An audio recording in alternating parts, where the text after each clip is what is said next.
Boa noite.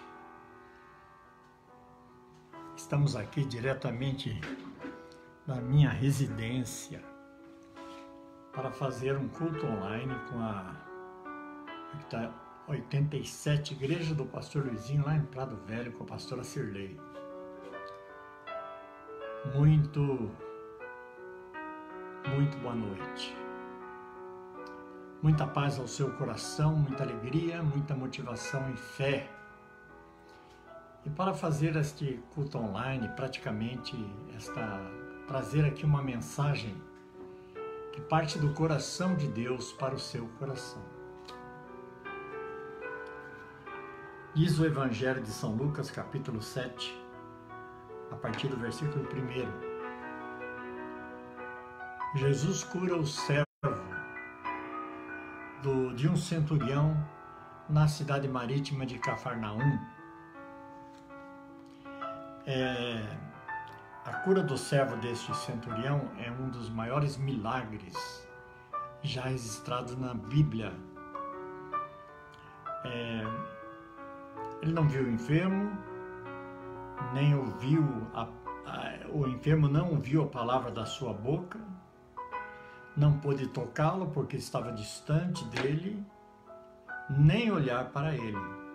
E o mestre ordena e sai a doença. Não consta nas Escrituras que profeta nem apóstolo fizesse semelhante maravilha. Por que é que eu estou me reportando a esse milagre para fazer uma live? Porque nós estamos vivendo dias muito complicados, dias de pandemia, em que as pessoas estão isoladas, estão afastadas umas das outras, as igrejas estão fazendo cultos online, as pessoas não estão podendo estarem juntas. Eu fiquei pensando assim, será que tem na Bíblia alguma manifestação divina e uma resposta para um tempo como esse? E eu encontrei aqui na Bíblia, no Evangelho de Lucas, capítulo 7, um texto que fala de uma fé progressiva e que não é necessariamente estar juntos ou no espaço físico. É que Deus, no tempo e espaço, é que Deus opera. Deus está muito além do tempo e espaço, do tempo, cronos. Deus está muito acima das nossas parcas possibilidades limitadas de estarmos ou não tendo acesso com Ele. Independente disso, Ele manifesta o seu amor, a sua bondade para conosco. Até parece que Cafarnaum vivia uma pandemia. Sim, porque a situação do centurião, ele estava com um grande problema na vida dele, que o seu servo estava muito enfermo. E era para ele uma pessoa de uma elevada estima e consideração. Ele o tinha como um filho. Mas ele não podia ir até Jesus porque havia uma multidão que se aglomerava em torno dele. E o texto é claro, ele então manda um recado. Preste atenção, ninguém sabia o que o servo tinha, portanto ele estava distante do servo, com medo, quem sabe, ou até preocupado com uma doença grave, e o servo estava moribundo, quase em coma. Então, no coração deste centurião, ele estava distante do servo. Por outro lado, ele tinha muita afinidade com alguns judeus da cidade de Cafarnaum, porque num determinado tempo ele era uma pessoa que simpatizava com a fé judaica. Ele tinha ajudado na construção de uma sinagoga em Cafarnaum. E nesse interim, ele manda um recado aos anciãos que ele tinha um bom relacionamento. olha, se vocês puderem dar uma mensagem a ele. E diz a Bíblia que dá a impressão lá em Mateus que ele foi ter com Jesus, e na verdade não é bem assim. Ele foi pedindo que outras pessoas intercedessem por ele para que o servo dele ficasse curado. Ora, aí ele enviou alguns servos da casa, pois ele era um centurião, era uma autoridade na cidade, e tinha algumas pessoas aos seus serviçais, aos seus serviços. E ele então manda os seus serviçais disserem: digam ao Senhor.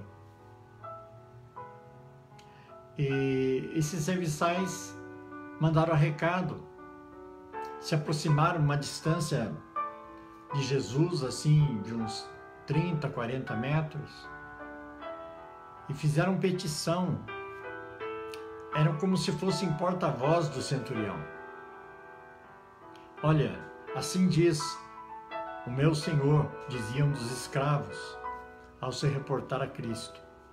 Numa distância: eu não sou digno de que entres debaixo do meu telhado, mas diga uma só palavra e o meu servo lá atrás será curado.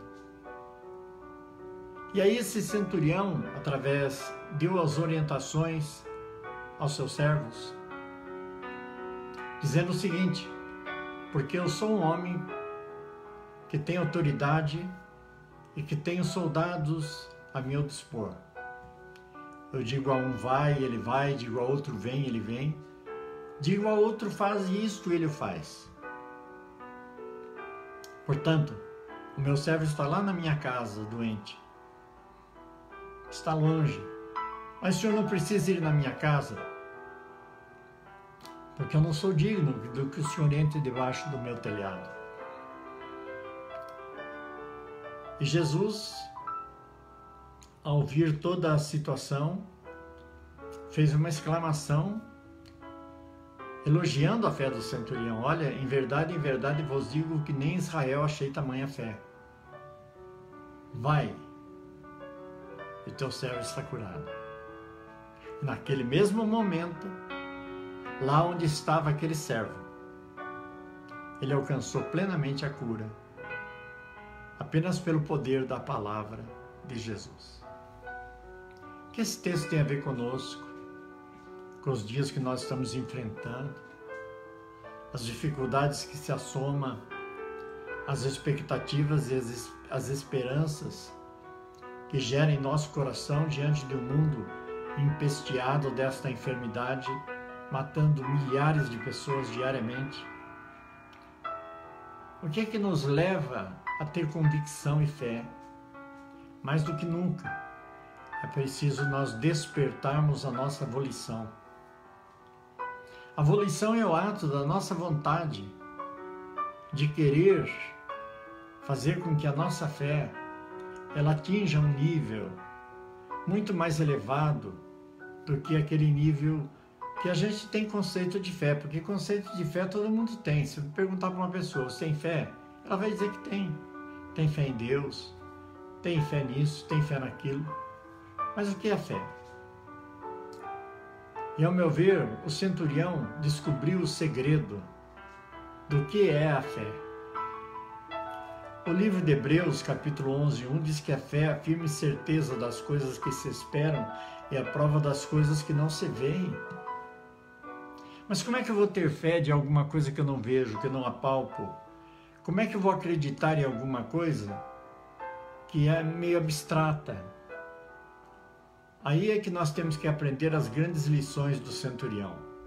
E as grandes lições que ele nos dá, primeira coisa, ele faz um assentimento, uma convicção muito profunda no coração dele e que nos ensina grandes e preciosas lições para esse tempo de pandemia. Estamos longe do templo, longe das autoridades que sempre nos abençoaram ali, aqui e acolá, longe daquele momento devocional onde a gente chega mais perto de Deus. Mas o centurião tinha umas convicções muito profundas. E é aqui que eu quero me postar e dizer que, em primeiro lugar, a primeira coisa que esse homem tinha era a crença. Sim, porque a crença é o primeiro impulso da nossa volição. A crença também ela sofre as tempestades. Porque às vezes você crê, às vezes você não crê. A palavra crença, ela vem do radical do latim credere, que é um verbo. Eu creio, tu crês, ele crê. Nós cremos, eles creem, nós creremos. Então, você pode conjugar o verbo no presente, no passado e no futuro. Portanto, crença não tem nada a ver com a fé, mas ela nos conduz a uma fé autêntica. Esse centurião, ele acreditava, ele tinha convicção em Cristo. E o mais belo deste centurião, a mais bela convicção do coração dele, é que ele entendia uma coisa que estava sobre Jesus. Ele entendia que o que estava sobre Jesus era algo chamado autoridade. Ele reconheceu em Cristo a autoridade divina. A primeira coisa que nós temos que entender e compreender é que todo poder é dado no céu e na terra. Para quem? O próprio Cristo diz, a mim me é dado todo o poder no céu e na terra.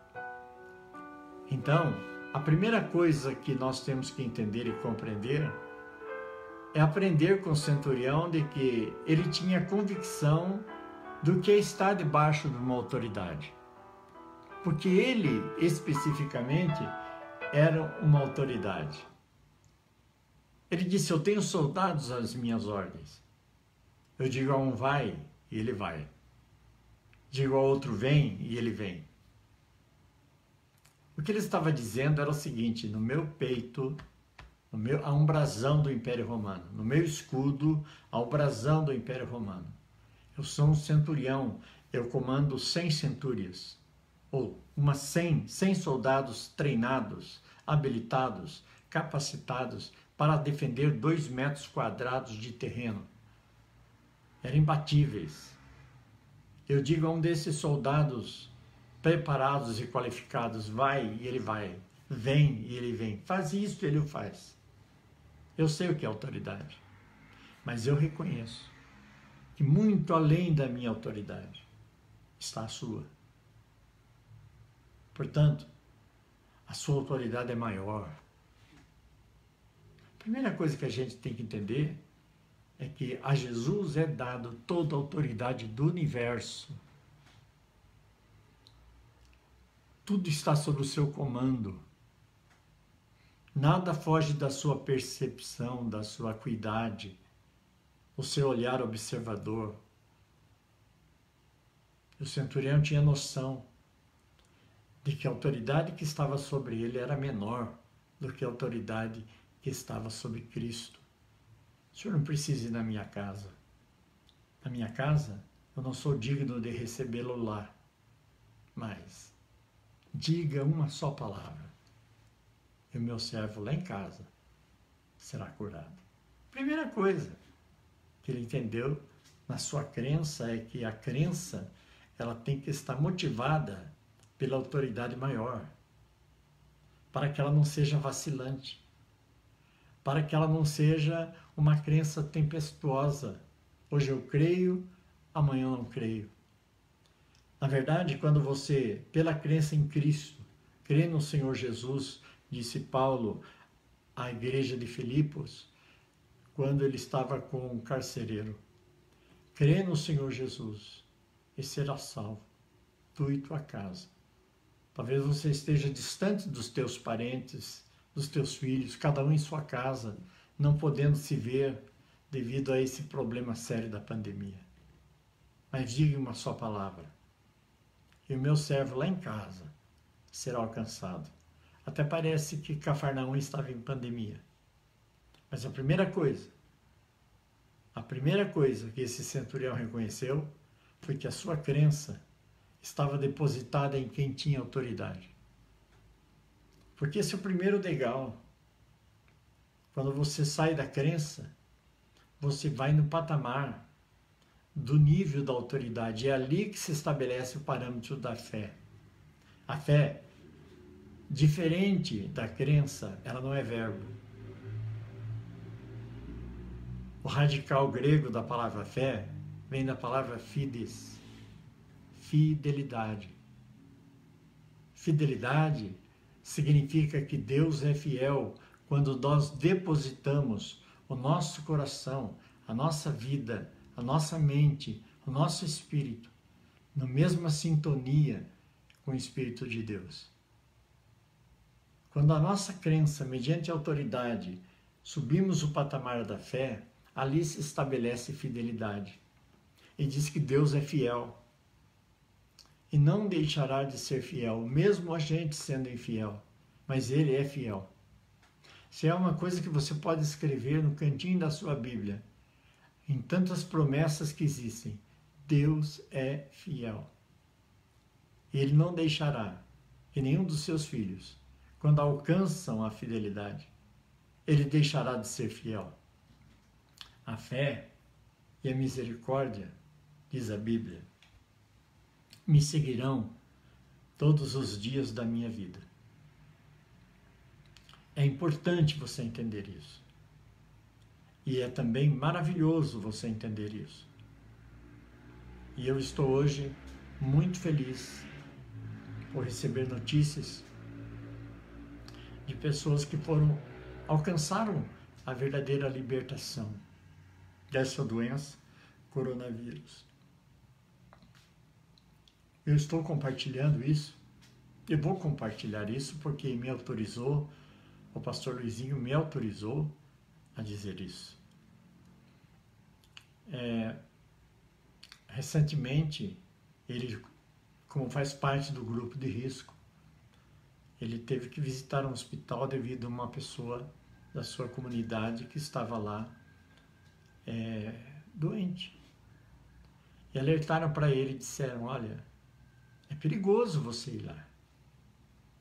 Mas ele não relutou. Ele disse, bom pastor dá vida pelas ovelhas. E ele mesmo,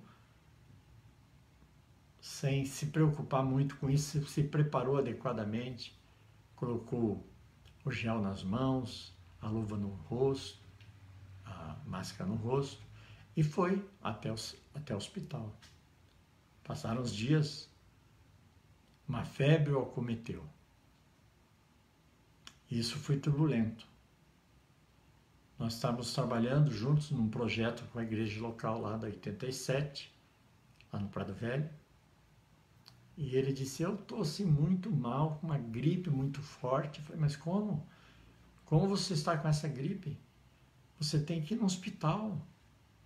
É um momento muito complicado esse que nós estamos vivendo. Ele, então, relutante, foi ao hospital e foi detectado que ele estava com coronavírus. Imediatamente ele foi internado, ficou 3 dias no hospital, a família toda ficou isolada nesse momento que ele estava lá. Mas para a glória de Deus, ele está em sua casa, restabelecido. Sabe por quê? Porque o poder de Deus, Deus é fiel quando os seus servos são fiéis a Ele.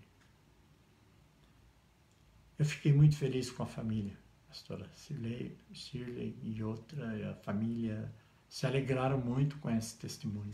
Eu fiquei muito feliz por saber que Deus é fiel. Hoje estou aqui fazendo essa live, juntamente para a Igreja 87 e todos aqueles que estão assistindo. Olha, vale a pena servir um Deus fiel. Mas você só alcança essa libertação quando você se prontifica a entender que a fé é um fato, e o fato é um ato. Pastor Lizinho está em sua casa, se recuperando e orando por todos, e eu fico muito feliz de saber essa boa notícia, porque um bom soldado não foge à luta. Quando a gente é fiel a Deus, Ele é fiel a nós. É interessante que você entenda que nesse tempo de pandemia, Deus está com você aí onde você está. Nós temos hoje esta maravilha de tecnologia, que podemos estar juntos, que podemos estar ausentes fisicamente, mas estamos muito perto um do outro, porque o nosso coração nos eleva à fé verdadeira em Cristo. Para Cristo não há distâncias. O centurião estava longe do seu servo. O centurião enviou seus servos que estavam longe dele. Os servos do centurião foram falar com os judeus que estavam longe também deles. E foi autorizado a conversar com Cristo numa distância. Não foi tão perto. Assim diz o livro de Lucas. Ele é mais completo no seu texto. E depois de concluir todos esses discursos perante o povo, ele entrou em Cafarnaum. E a multidão assomou a ele. Imagine os pedidos, as pessoas se aproximando dele cada vez mais perto. Mas o centurião, distante, com humildade, reconheceu, primeiro, a autoridade que estava em Cristo. Segundo, ele teve a sua crença direcionada a Cristo. Terceiro, ele experimentou a autoridade de Cristo porque ele tinha consciência de que ele era a autoridade. E quando ele se inseriu dentro desse contexto, ele galgou a fé, que é muito mais que a crença. A fé é fidelidade. É aquele momento, não é que você acredita em Deus, você sabe que Deus é.